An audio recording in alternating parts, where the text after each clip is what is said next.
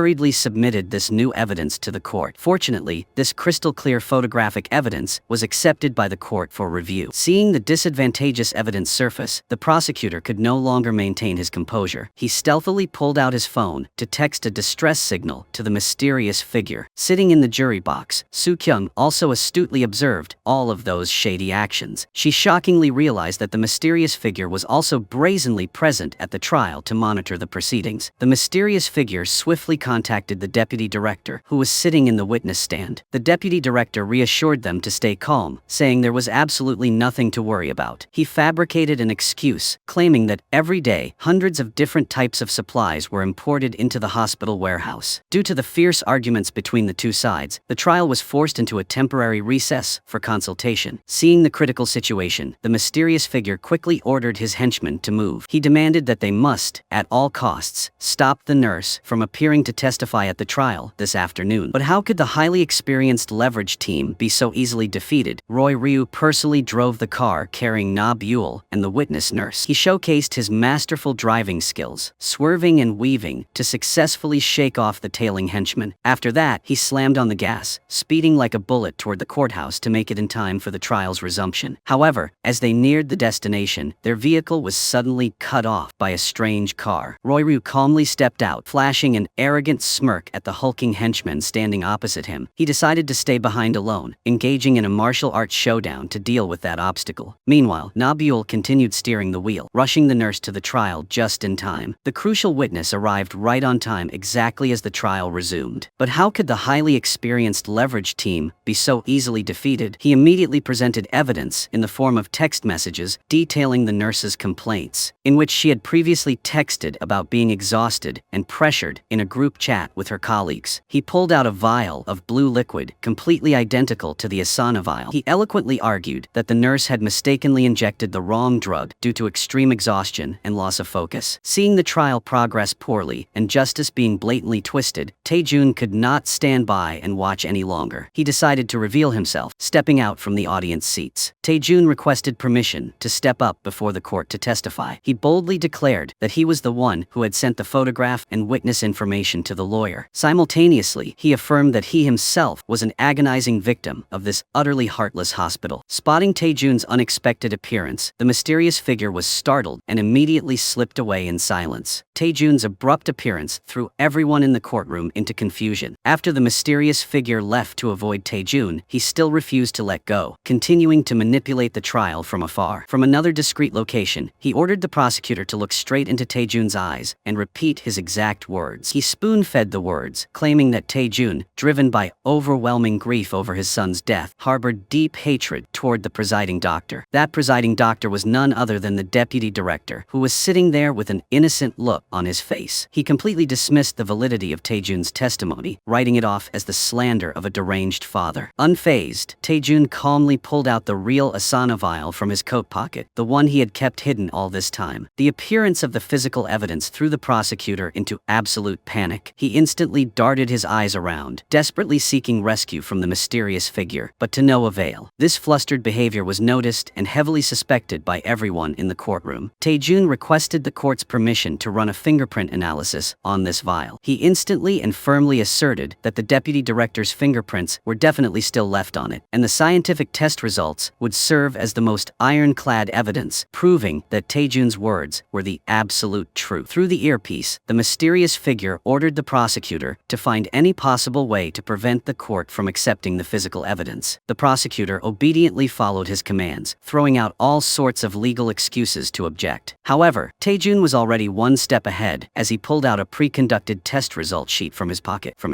This thoroughly backed the prosecutor into a corner, forcing him to make a difficult choice. First, admit that the legally obtained test results currently in his hands were valid. Second, if he dared to claim that Tae-jun forged the evidence, the court would be forced to dispatch someone to conduct the test all over again. And either way, the outcome would be an undeniable truth. Thanks to Tae-jun's immense contribution and brilliant intellect, justice was served. The trial concluded with a triumphant verdict, successfully proving the female doctor innocent and exposing the hospital's heinous crimes. After the trial, Taejun privately sought out the mysterious figure to demand an explanation, but he still refrained from exposing his true identity. Right at this moment, Taejun wanted to play a much bigger hand. He had to make the man personally expose his own true colors. Everyone returned to the base in the joy of victory, yet many anxieties still lingered. Ui Sung embarked on a mission to silently monitor every single movement of the mysterious figure. Taejun then witnessed the scene of the deputy director being mercilessly discarded by the mysterious figure. Having exhausted his instrumental value, he was treated as horribly as a stray dog. Seizing this opportunity, he immediately called the man and laid out an incredibly seductive proposition. Taejun told him to cooperate and help him bring the mysterious figure to justice. In exchange, Taejun promised to find a way to clear his name to help him escape punishment or receive a reduced sentence. The deputy director was now pushed to a dead end with no other options left. Therefore, he instantly agreed to Taejun's cooperative offer. He revealed that this case involved a far more colossal figure, a highly promising presidential candidate named Kim Nam-young. He currently held in his hands several pieces of crucial evidence capable of taking these men down. Therefore, he arranged to meet Taejun exactly at 9:00 p.m. tomorrow night at a deserted location to hand over the evidence. At the appointed time, under the flickering street lights, Taejun and the deputy director spotted each other from afar. The deputy director had just stepped out of his car, tightly gripping the crucial dossier in his hand, intending to hand the evidence over to Taejun. Right at that exact second, disaster struck unexpectedly, as a speeding truck suddenly hurtled forward from out of nowhere with terrifying velocity, violently launching him into the air. Immediately after, a group of unknown men swiftly stepped out, thoroughly cleaned up the scene, and dragged his body away. They instantly drove off, vanishing into the dead of night as if they had never existed. Witnessing that horrific scene, Taejun was left stunned, recalling the demise of the Dr. Soma from before. He too had been brutally murdered inside the prison to silence him in the exact same ruthless manner. Taejun returned to the base with a grave expression, engulfed in absolute anxiety. He informed everyone that the mysterious figure was significantly more dangerous and vicious than they had ever imagined. Therefore, to guarantee the lives and safety of the members, he made the decision for the team to temporarily disband. They needed to lie low for a while to evade suspicion and the relentless manhunt of that crime boss. Otherwise, they would all meet a tragic end just like Soma and that ill-fated deputy director. After a period of intense debate, they ultimately decided to heed Taejun's words for now. They bitterly and temporarily parted ways, returning to their respective normal lives. Taejun also reverted to his old cover, continuing to work as a diligent insurance fraud investigator. He donned a dapper suit every day to go to work like a model citizen. The director of the insurance company, who was also a trusted henchman of the mysterious figure, quickly called to report the situation. The mysterious figure ordered him to monitor Taejun extremely closely without dropping his guard for even a single second. If there was any suspicious action, he must report it back immediately to be dealt with. Simultaneously, he dispatched extra men to tail Taejun 24/7. They reported absolutely every single detail of Taejun's daily actions and schedule. Taejun knew this full well, but completely ignored his tail. He acted as if he knew nothing and flawlessly played his part. He walked into the director's office and proactively proposed a new work assignment. He stated that he wanted to take on the investigation of a gold heist at a construction company named Misa, while expressing his professional suspicion that it was actually a staged robbery intended to defraud insurance money. After getting off work, Taejun casually strolled into a fresh flower shop. He selected a beautiful bouquet of flowers and had it delivered to Soo-kyung's address. Upon receiving the bouquet, Soo-kyung quickly deciphered the hidden message Taejun had embedded. Everyone in the leverage team also rapidly and sequentially received the secret summoning signal. Exactly at 9:00 p.m. that night, the entire squad secretly assembled at a noisy karaoke bar. Amidst the blasting music, they pretended to be a group of friends, gathering to have fun and dance along to the beat to deceive the enemy's eyes and ears. Once the tailing spy had left, the blaring music was entirely shut off, giving way to silence and an overwhelmingly serious atmosphere. The entire team commenced this crucial operation with absolute hyperfocus. Taejun began by announcing the next target, investigating the Misa Construction Company. The reason being that the mastermind behind that company was the mysterious figure Jo Jun-hyun, who was currently colluding with the presidential candidate Kim Nam-young. In reality, that construction company was merely a front. They defrauded insurance money to funnel it into a secret slush fund, and that colossal slush fund would be utilized by Kim Nam-young to run his presidential campaign. Not only that, but it was also a hub for money laundering and executing a series of illicit activities for profiteering. For the first step, the leverage team would focus the investigation on the CEO of Misa Construction Company, Choi. The very moment her face appeared on the screen, Soo-kyung suddenly gasped in sheer surprise. As it turned out, Choi was a notoriously infamous con artist in the underworld, operating on the exact same tier as Soo-kyung. She was crowned as the scammer of all scammers. Meeting a worthy opponent, Soo-kyung's fighting spirit instantly skyrocketed. Realizing that this target appeared difficult to handle and was full of cunning tricks, everyone determined they had to find a shrewd way to make her cough up the hidden money herself. The devised plan was that once they acquired the money, they would cast a net to cleanly capture both the mysterious figure and the presidential candidate Kim Nam-young. Through investigation, they confirmed that Choi was scheduled to execute a gold transaction with a gangster syndicate tomorrow. Nabule disguised herself as a female police officer and went to the transaction site, intentionally letting them catch her. Afterward, Soo-kyung and Roy Ryu also disguised themselves as police officers, storming in to back up Nabule. The blaring sirens of the police cars echoed deafeningly, terrifying the gangsters out of their wits, making them flee for their lives without daring to look back. The first step of the plan was brilliantly accomplished. From now on, absolutely no gangster syndicate would ever dare to do business with Choi, out of fear of having the cops breathing down their necks. Seeing Uisung appear, Taejun immediately led him into the server room of the Misa company. After a moment of masterful keyboard manipulation, Uisung successfully hacked into the server system, paving the way for the subsequent steps. Right after completing the mission, Taejun suddenly received an incoming call from the police department. The person he met this time was the very driver who drove the gold transporting truck in the old heist case. Materials resembling a homemade bomb had suddenly appeared in his house, leading the police to suspect that he himself had staged and executed that gold heist. Taejun sent a photo of the interrogating police officer for the leverage team to see. Roy Ryu instantly recognized that corrupted cop as the exact same man who had secretly met with Choi a few days prior. It appeared that Choi had bribed him to find a scapegoat to take the fall for her. Taejun requested a private meeting with the driver and told him to recount the incident in detail. According to the driver's words, that day he was dispatched by Choi to transport the cargo. On the road, a massive explosion suddenly erupted behind the truck, accompanied by the appearance of an aggressive gang of men in black. They drew their guns, threatened the driver, and completely robbed the trunk of all the gold. The driver recalled that among the robbers, there was a man possessing a highly distinctive tattoo. That tattooed man was none other than the right-hand henchman who was always seen beside Choi. Following the failed transaction with the gangsters, Choi was fiercely reprimanded by that tattooed man for ruining the major deal, leaving her miserably drinking away her sorrows at a high-end luxury bar. At this moment, Roy Ryu appeared with an incredibly handsome and flashy exterior, adorned in glittering gold jewelry. He deliberately walked over and sat down right next to Choi. Sure enough, Choi was instantly captivated by Roy Ryu's badass and wealthy appearance. In less than 3 seconds, she proactively turned to strike up a conversation. Just then, the tattooed man appeared with a highly suspicious look, demanding to know who Roy Ryu was. Seeing the tattooed man arrive, the leverage team members swiftly scattered outside to avoid raising suspicion. Choi introduced Roy Ryu to him as an illicit jewelry dealer looking to make a transaction. The three of them quickly relocated to a more discreet location to conveniently discuss business. Roy Ryu led them to a deserted spot where Soo-kyung and Na-byul were already waiting. Choi wanted to sell them the gold with a value reaching up to 10 billion won. Soo-kyung, playing the role of the mob boss, agreed to buy it immediately, as long as there were no issues with the gold. However, with years of grinding experience in the con industry, Choi suddenly felt suspicious, seeing this transaction progressing far too smoothly and abnormally flawlessly. Believing she was being scammed, she instantly stood up, intending to terminate the deal. Seeing the situation going south, Taejun immediately signaled Uisung to step in and salvage it. Uisung appeared, disguising himself as the business team leader of the Korea Gold Exchange, while simultaneously introducing himself as the expert who laundered illicit gold bars into legal ones for Soo-kyung's syndicate. Hearing that, Choi stopped in her tracks. She carefully pulled Uisung's employee ID card from his pocket to inspect it. Only after verifying the matching information did she temporarily trust them and leave with her accomplice. To accelerate the process, Choi sought out Soo-kyung to propose an urgent transaction, but to accomplish this required seamless coordination from Taejun's end. He and his colleague visited Choi at her office, announcing that they had located the prime suspect of the gold theft in the old case. Hearing this, Choi urged them to swiftly close the case so she could claim the insurance money. But Taejun calmly replied that since the suspect was a first-time offender, a thorough investigation was necessary. They would coordinate to recover the stolen gold before proceeding with the insurance payout. Hearing this, Choi's complexion drastically changed because, in reality, that gold was currently sitting right in her hands. If the police demanded to find the gold, they would never see it, and the insurance payout would be suspended indefinitely. Taejun delivered the decisive blow by citing professional protocol, demanding an inspection of her company's vault. Sure enough, burning with anxiety, she frantically contacted Roy Ryu to arrange a meeting to talk. That night, Choi and the tattooed man arrived at Soo Kyung's rendezvous point, bringing along a real gold bar for Oi-sung to test his skills. Soo Kyung told Nabul to go inside and fetch water for the guests as a distraction. Nabul slipped inside and swiftly pulled out a pre-prepared fake gold bar, stuffing it up her sleeve. When she brought the water out, she fast-handedly swapped Choi's real gold bar right into the processing machine. After a series of technical maneuvers, her illicit gold bar had been transformed into a legally serialized gold bar. Seeing it with their own eyes, Choi and the tattooed man completely believed it and instantly agreed to execute the massive transaction. Having successfully swindled her trust, the next step was to secure the 10 billion won insurance payout tomorrow. After executing the transaction, Choi would receive that colossal insurance payout. But that money would not fall into her pockets. It would be transferred directly into the pockets of the leverage team. However, an unexpected crisis struck when Ui-sung, having completed his task and about to leave, was intercepted by the tattooed man. He was abruptly kidnapped and taken to another secret location. The situation turned direly urgent. Taejun mobilized everyone to find an immediate solution. The tattooed man harbored the sinister ambition to rob that gold from Choi's hands, thus holding Ui-sung hostage, forcing him to help turn that gold into his own private property, and he intended to use explosives to blow open Choi's vault door. Ui-sung desperately tried to stall, stating that method was entirely unfeasible because the vault possessed highly advanced seismic vibration sensors. Seeing his plan fail, he immediately pulled out his gun, intending to dispatch Ui-sung for being useless. Through the earpiece, Taejun told Ui-sung to tell the man that he would help him unlock the vault right after. Taejun went to find Choi at the company, making up the excuse that he needed to inspect the vault today because he had to submit the monthly report tomorrow. Choi reluctantly agreed on the absolute condition that he must not touch a single object in there. Taejun accepted the demand, then headed down to the vault basement alongside Choi. Through the hidden camera attached to Taejun, Nabul sketched out the vault's blueprint. Meanwhile, Ui-sung, following Nabul's descriptions, relayed the vault's structure to the tattooed man. After a thorough observation, the leverage team realized Ui-sung could not handle it alone, so Taejun secretly dispatched Nabul and Roy Ryu to lend a hand. Early the next morning, Nabul and Roy Ryu arrived at the gold vault before the tattooed man's crew showed up. Meanwhile, Soo Kyung took on the mission of distracting Choi. Outside, Roy Ryu swiftly and cleanly knocked out the security guard, then disguised himself as security personnel to help Nabul smoothly infiltrate the vault area. While Nabul was inside studying how to unlock the vault to assist Ui-sung, the tattooed man's gang escorting Ui-sung also arrived. Ui-sung stepped up and engaged in a fake brawl with Roy Ryu to buy time for Nabul. The exact moment Nabul successfully popped the vault door open was also the exact moment Roy Ryu collapsed, pretending to be defeated by Ui-sung. Ui-sung and the tattooed gang eagerly marched inside the glittering vault. There, Ui-sung pulled out a specialized stethoscope, pretending to twist the lock dials a few times to buy even more time. The objective was for Nabul to have enough time to disable all the internal sensory devices. Once the sensors were fully neutralized by Nabul, Ui-sung inputted the passcode, officially opening the main vault door. Having completed his mission, Ui-sung tucked his tail and sprinted away as fast as lightning before they could even turn on him. At this time, Choi returned to the company and looked through the security camera, witnessing the scene of the tattooed man stealing the gold. Panic-stricken, she frantically dashed down to the basement to stop him. Seeing this, Ui-sung instantly hopped into his teammate's van and sped off with the gold that had been previously loaded into the vehicle, leaving the tattooed gang standing there with dumbfounded faces to take the fall. Realizing they had been played, they quickly chased after Ui-sung's van. But when they finally intercepted the truck, the person who stepped out was not Ui-sung, but Taejun. They utilized a highly sophisticated diversionary tactic to outsmart Choi, and the tattooed man's henchmen were arrested by the police shortly after on charges of property theft, thanks to the video recording their theft, which had been masterfully edited by Roy Ryu and sent directly to the police. Seeing this, Choi believed that her trusted tattooed henchman had betrayed her and stolen her gold. At this point, Choi had also received the 10 billion won insurance compensation, but now that the real gold gold in the vault was completely gone. The insurance money hitting her account was virtually meaningless. Tae-jun arrived at her company to request her signature to confirm the case file and politely gifted her a luxurious pen as a parting gift. She was completely oblivious to the fact that the pen was equipped with a micro-tracking device. The leverage team tracked Choi's signal to uncover the mastermind behind her. Sure enough, she went to meet the mysterious figure, Jo Jun-hyun, at a secret location. Roy Ryu casually snapped a few photographic evidence shots of them and sent them to Tae-jun. According to the plan, Tae-jun would release that video evidence to expose them, but suddenly, he received a phone call from the mysterious figure in a highly threatening tone. He declared that every single member of the leverage team was currently in his hands. As it turned out, Choi had reported the gold theft and the highly suspicious individuals to him. The mysterious figure, with his razor-sharp mind, immediately deduced that this was executed by Tae-jun's crew. Jo Jun-hyun had lured the leverage team to an abandoned factory and firmly locked them inside. He even planted a time bomb to threaten everyone's lives. For the safety of his teammates, Tae-jun had to temporarily leave alone to negotiate. Tae-jun sought out a direct meeting with the mysterious figure to execute a life-or-death transaction. He would hand over all the incriminating evidence. In return, they had to release his people safely. Tae-jun was handcuffed and brought to the abandoned factory where everyone was being held. As agreed, Tae-jun handed him the evidence, and in return, he threw the key to freedom to Tae-jun. However, the moment Tae-jun stepped inside, intending to unlock them, the man intended to press the detonator to wipe them all out. But right at that exact second, the blaring sirens of police cars urgently echoed, surrounding the entire area. Panicked, the man was forced to stop his hand and hastily fled first to save himself. Thanks to that, the leverage team was safely rescued by the skin of their teeth. Only at this moment did the old police officer realize he had been tricked into coming here by Tae-jun. As for how he knew to come, that was also entirely due to Tae-jun's brilliant arrangement. A few days prior, Tae-jun had asked him that if he ever emitted an SOS signal, the officer must immediately rush to the coordinates on the GPS. The leverage team returned to the base, thinking it over and over. Everyone still couldn't swallow this bitter pill, so they resolved to uncover the absolute truth of the matter to the very end. Everyone realized that everything he controlled and manipulated was intimately tied to the medical and healthcare sector. Therefore, as long as they persistently followed this trail, they would absolutely find his fatal flaw. After a sleepless, all-nighter, the hacker Oi-sung finally tracked down a crucial lead. Oi-sung investigated Mirai Bio, a pharmaceutical company currently researching the Asana drug. On a seemingly beautiful day, suddenly a male and a female employee of the company died under highly mysterious circumstances. Currently, their bodies were still undergoing forensic autopsies. Oi-sung investigated the call logs and discovered a striking coincidence. Right before dying, both had called a number belonging to Jong-ho, the research team leader of Mirai Bio. Roy Ryu and Nabul instantly went to his private residence to investigate. Upon arrival, they discovered the door tightly locked and the inside as dead silent as if no one was there. Through the earpiece, Tae-jun told Nabul to pick the lock and check inside. Nabul and Roy Ryu tiptoed into the living room, only to see that Jong-ho had already passed away on the sofa. Roy Ryu observed the scene for a moment, then delivered a cold conclusion. This was the work of a professional who then fabricated a fake scene to make it look like suicide. Nabul searched around the house but couldn't find any of Jong-ho's crucial personal belongings. Sensing imminent danger, she and Roy Ryu swiftly left the scene. Just as they were about to leave, uninvited mysterious strangers suddenly appeared. Nabul and Roy Ryu swiftly defeated that group of henchmen and left the scene safely. To obtain more accurate information, they had no choice but to invite the old police officer to the base for help. The police officer accidentally brought them the precinct's internal computer, from which they could access the national data system to run a search. They reviewed the records of recent accidents or suicides currently being processed, and the results revealed a total of 5 murder cases possessing similar circumstances. Coincidentally, the professions of the deceased were all related to the medical field. Furthermore, exactly 1 year ago, all 5 of them had attended a seminar on infectious diseases, and that very seminar was directly sponsored by none other than the Mirai Bio company. They needed to investigate Jong-ho's dashcam data, and that incredibly difficult task, once again, required the reluctant assistance of the poor police officer. Initially, the police officer naturally and fiercely opposed committing this rule-breaking act, but unable to withstand everyone's mental terrorism and clamor, he was forced to accept his fate. Doing something illicit for the very first time, the old officer's hands and feet trembled slightly. Fortunately, he ultimately completed the mission smoothly, but his stealthy actions were spotted and highly suspected by a mysterious man in black. Returning to the base, they analyzed it and discovered he frequently visited an unnamed building. The police officer also found the ownership information of that mysterious building. It belonged to a woman named Yang Mi-jung, and her husband was none other than Jung Han-gu, the director of Mirai Bio. The whole crew headed to the building to uncover the secrets inside, only to shockingly realize that this place was actually an illegal, covert laboratory. After reading the gathered documents, the entire team discovered that this facility was researching a highly dangerous infectious virus capable of being used as a weapon of mass biological destruction. The fact that the research staff were sequentially eliminated proved that the experiment had been an absolute success. In addition, the crew also discovered a strange new name appearing on the researcher list, so they decided to pivot the investigation toward that mysterious individual. But the immediate, urgent task was to deal with the aggressive gang of henchmen currently swarming to surround the building. They quickly got in the car and headed in the direction of the fleeing female researcher. The girl suddenly moved incredibly fast, as if something was chasing closely on her heels, and sure enough, the ruthless men in black had tracked down her hiding spot. Without a single moment of hesitation, they pulled out a poison-filled syringe, intending to lethal inject the girl to eliminate her and erase all traces. Fortunately, in that critically perilous second, Roy Ryu and Na Buell appeared just in time to back her up, beating back the thugs and rescuing the girl from the life-threatening situation. They brought the girl back to the base to guarantee the safety of her life. But the next day, the media agencies suddenly and simultaneously broadcasted earth-shattering news. The director of Mirai Bio shamelessly spoke out, claiming that the highly dangerous virus they were researching had been stolen, and the explicitly named thief was none other than the very girl they had rescued yesterday. The fake news quickly sparked sheer uproar and panic among citizens nationwide. The leverage team was consumed by absolute fury upon realizing they had been utterly played. As it turned out, they released that news as an incredibly sinister two birds one stone maneuver, both to wipe clean the crime of illegal research and to fabricate a perfect excuse to later sell vaccines at sky-high exorbitant prices. Knowing she had been falsely accused and turned into a criminal, the girl was overwhelmingly devastated and indignant. She decided to confess the entire horrifying truth to the leverage team. She choked up, recounting that exactly 1 year ago, she was invited to join this special research team. Her primary mission was to create the dangerous virus. When she questioned her mentor, she only received a deceptive answer, claiming the virus was created to serve the purpose of researching specialized, life-saving cures. Half believing, the girl still followed her mentor's instructions and worked relentlessly to successfully research that virus. But one day, the mentor acquired classified documents from the higher-ups and suspected they would utilize the virus for sinister purposes rather than saving lives. So he told the team to halt their research and find a way to destroy the samples. The girl took the virus sample she had researched and stealthily left the place. But after some time, she heard the news that every single person in the research team had sequentially passed away under mysterious circumstances. The girl lived in sheer terror, deeply consumed by the absolute anxiety that one day it would be her turn to be purged. And sure enough, that day had truly arrived. Right at this moment, a breaking political news broadcast flashed across the TV screen. Presidential candidate Kim Nam-young declared the establishment of a state-of-the-art medical system to prevent the virus, simultaneously pledging to protect the citizens if he was elected in the upcoming term. It was truly a brilliant scheme to sow fear and garner votes. This meant that those ruthless villains would intentionally release the virus to execute their dark political conspiracies. Through investigation, they suspected he would release the virus on the exact day of his election campaign event. The urgent task they needed to execute right now was to infiltrate that event and steal the virus sample before it could be unleashed upon the public. The combat plan was clearly assigned. The task of cracking the safe to retrieve the virus was entrusted to the master thief Na Buell to handle. Dealing with the security company's personnel would be handled by Roy Ryu. Yui Sung would closely monitor the security camera system to support them remotely, while Soo Kyun would stay by the female researcher's side to help her get inside safely. The operation commenced. Yui Sung kicked things off by sending a congratulatory flower pot, equipped with a hidden camera, deep into the auditorium. Through this, the entire team could observe the situation inside much more favorably. Next, Soo Kyun helped the girl disguise herself as a waitress to blend into the auditorium. Once the girl had entered the safe zone, Na Buell masterfully slipped out from underneath her food cart. Meanwhile, Roy Ryu and Soo Kyun also entered the hall with their respective assigned missions. Capitalizing on the moment, everyone was gathered in the main lobby listening to the speech. Na Buell stealthily slipped into Kim Nam-young's private room to locate the virus sample. Fortunately, she accidentally discovered a safe cleverly hidden behind a painting in his room. And sure enough, the dangerous virus sample was meticulously stored inside. Nobel successfully retrieved the virus and was about to leave when the security alarm suddenly blared deafeningly. Roy swiftly moved to the location to back up his teammate. At that moment, Soo-kyung and the female researcher hurriedly took temporary refuge in the restroom. However, Soo-kyung suddenly felt dizzy and fainted, causing the situation to turn incredibly tense. Faced with this peril, Taejun immediately instructed Wee-sung to hack directly into Kim Nam-young's earpiece. He delivered an ironclad warning, forcing him to hand over the faceless mastermind behind him if he still wanted to salvage his political career. Immediately after, Wee-sung cut off the entire power supply, plunging the hall into pitch darkness and chaos. Using the excuse of checking on the malfunction, Kim Nam-young instantly left the auditorium to head up to his private room to meet Taejun. In another turn of events, Roy Ryu and Na-beol frantically rushed to the restroom to rescue Soo-kyung. However, seeing that the whole team was fully gathered, the female researcher instantly sneaked outside. The female researcher swiftly bolted the door, locking them all tightly inside. As it turned out, the leverage team had fallen for an incredibly fatal trap. That female researcher was, in reality, a mole planted in advance by the faceless mastermind. The authorities, having also received a tip-off from the faceless mastermind, swarmed in to surround and arrest the leverage team. However, when the police opened Na-beol's virus sample case, the inside was completely empty. Standing on an upper floor witnessing that scene, Taejun burst into a deeply triumphant laugh. He boldly declared that their side were the ones who had actually fallen into the trap. Because no matter how brilliantly that female spy acted, she could never deceive the eyes of the master con artist, Soo-kyung. Taejun's team had quick-wittedly used the opponent's own tricks to counterattack, turning the girl into their own pawn instead. Kim Nam-young's entire confession in the private room was live-streamed by Wee-sung to citizens nationwide. The horrifying truth being exposed caused public opinion to boil over in sheer public outrage. The police instantly stormed into the room, reading the arrest warrant for this very candidate on charges of bioterrorism. Leader Taejun even gifted him one incredibly fatal surprise at the very last minute. As it turned out, that lethal virus sample had never been taken by Na-beol. It remained untouched inside the safe to serve as invaluable physical evidence. The vicious masterminds finally had to put their hands into handcuffs to face the punishment of the law. Nevertheless, before being escorted away, the mastermind Jo Jun-hung still managed to throw a highly provocative glare at Taejun. As it turned out, the police officer driving the transport van escorting the crime boss was actually his own trusted henchman. Taejun suddenly remembered having seen this familiar face somewhere before. He quickly called the old police officer, asking him to immediately look up the license plate information. The results were exactly as predicted. The mastermind had successfully escaped thanks to his premeditated contingency plan. This incident proved that there was still another faceless power covertly aiding him. That mysterious accomplice absolutely had to have an incredibly tight connection with the Mirai Bio Corporation. The leverage team instantly shifted their surveillance target to Director Jung Han-gu. The entire team patiently tailed him all day long, noticing he constantly switched vehicles in an attempt to shake off the tail. His final destination was a secret research center that had already been sealed off by the authorities. The fact that he defied the danger to sneak in here showed that an incredibly valuable secret was still hidden inside. Waiting for Jung Han-gu to disappear from sight, Na-beol and Wee-sung stealthily broke inside to reconnoiter. The two used a specialized scanner to meticulously sweep the area, discovering a secret compartment hidden behind the thick wall. When Na-beol opened the secret compartment, she and Wee-sung found a detailed dossier regarding the new drug, along with highly valuable test samples. The girls softly asked leader Taejun over the earpiece whether they should confiscate this physical evidence immediately. However, Taejun calmly stopped her, instructing her to put everything exactly back to its original position to serve as bait. He wanted to patiently wait until the enemy faction executed their transaction to strike and catch them all in one fell swoop. The leverage team continued pouring all their efforts into strictly monitoring the director's every move. The exact moment he carried the merchandise-filled briefcase, preparing to head to the secret rendezvous point, the whole squad suddenly launched their assault. They swiftly closed in, subduing the man in a split second, and seized the entire briefcase of evidence. Taejun quickly disguised himself to impersonate the director, then proceeded alone to the rendezvous point as scheduled. However, the situation shifted unexpectedly when the opposing party who showed up was a strange foreign man, not the mastermind, Jo Jun-hyung. The ferocious foreign man pointed his gun barrel directly directly at Taejun, forcing him to hand over the briefcase containing the real drugs. Standing before their leader's life-or-death boundary, the entire team could no longer remain hidden and was forced to reveal themselves to save him. They loudly declared that they were the ones holding the real briefcase to distract him and buy time. After securing what he needed, the strange man quickly retreated from the scene. This incident meant that the faceless mastermind had acquired his fatal trump card to prepare his escape abroad. The foreign henchman immediately called to notify his boss in detail about the specific time and location of the departure. Exactly as planned, the mastermind Jo Jun-hyun brazenly revealed himself at the harbor area. Just as he was about to step onto the ship's deck to escape, the mastermind flashed a highly triumphant smile. He was absolutely confident that leader Taejun was completely powerless and could no longer do anything to him. However, before his smile could even fade, the man standing right beside him suddenly pulled down his hood. The familiar face of Taejun was revealed, to the absolute bewilderment of the cunning villain. As it turned out, the briefcase the foreign man had taken earlier was secretly equipped with a tracking device by the Leverage team. Because of this, his every move and escape plan were completely grasped in the palm of the team's hands. The Leverage team had, in fact, arrived early to cast an inescapable net, just waiting for him to willingly walk right into the trap. Taejun instantly lunged forward, gifting him an earth-shattering punch in place of a steely condemnation. Immediately after, the rest of the team members also charged forward in unison, continuing to subdue him with heavy blows. This action helped the entire team vent all their pent-up frustration and rage from the past period. The sirens of the authorities' vehicles unexpectedly and urgently wailed across the harbor space. That sound officially brought an end to the criminal journey of the mastermind lurking behind the mysterious curtain. The ruthless villain was swiftly escorted into a prison cell to pay for his vicious deeds. In another turn of events, the foreign man remained completely oblivious to the unfolding situation. He gleefully carried the briefcase filled with the drugs, preparing to check in for his flight back to his home country. He chose a coffee shop right inside the airport terminal to stop and rest for a bit. Simultaneously, he ordered his close henchman to go buy him a drink. However, bad luck seemingly refused to let go of this foreign man. The reason being he had accidentally chosen a seat right next to Soo Kyung. She instantly disguised herself as a naive female tourist, continuously striking up a conversation and asking him all sorts of things. Her overbearing eagerness caused him to harbor suspicions and feel an extreme sense of annoyance. He quickly signaled his henchman to come and drag Soo Kyung away to another area. Capitalizing on the chaotic scene, Nabul, with her masterful skills, closed in within a split second. Fast as lightning, she swapped his briefcase, then calmly walked away with the real merchandise. The pathetic foreign man was left behind with an empty briefcase without knowing a single thing. The Leverage team had closed this operation with an incredibly resounding and complete victory. However, this vortex of grudges could not truly come to an end right here. Right on the transport route to the prison, the mastermind Jo Jun-hyun was abruptly assassinated. The one executing this ruthless strike was a dark faction possessing even more supreme power, lurking in the shadows. At that exact same time, the Leverage team's secret headquarters was also successfully infiltrated by an unknown intruder. He rapidly destroyed the entire core data system of the whole squad. On the central screen, a highly threatening notification message suddenly appeared. The contents revealed that all evidence of the Leverage team's past frauds was currently held against them by the mysterious figure. He issued an ultimatum, forcing the entire team to immediately depart for Thailand to search for a classified item. If they failed to comply, all of these incriminating documents would be sent straight to the police department. Faced with this incredibly dire situation, Taejun's team had absolutely no choice. They had no option but to once again pack their bags to embark on a brand new journey fraught with perilous danger. The entire team's objective this time was to completely expose the mysterious faction holding them by the throat. Thus, the arduous journey of the Leverage team, under the steering of Taejun, had temporarily come to a close. Nevertheless, the dramatic echoes left behind by the series will undoubtedly remain deeply imprinted in the minds of the audience. From an exemplary father who always lived and dedicated his utmost for the scales of social justice, the character Taejun was forced to shatter all moral standards to step into the criminal underworld. The most profound lesson drawn from here is that sometimes compassion is not merely a gentle caress. Standing before a rotting system where money and power ruthlessly suffocate the lives of innocent children, true compassion must be a fierce and resolute rebellion. The film concludes here. Please take 3 seconds to subscribe to the channel to support us. Thank you for tuning in to our channel. See you all in the next film.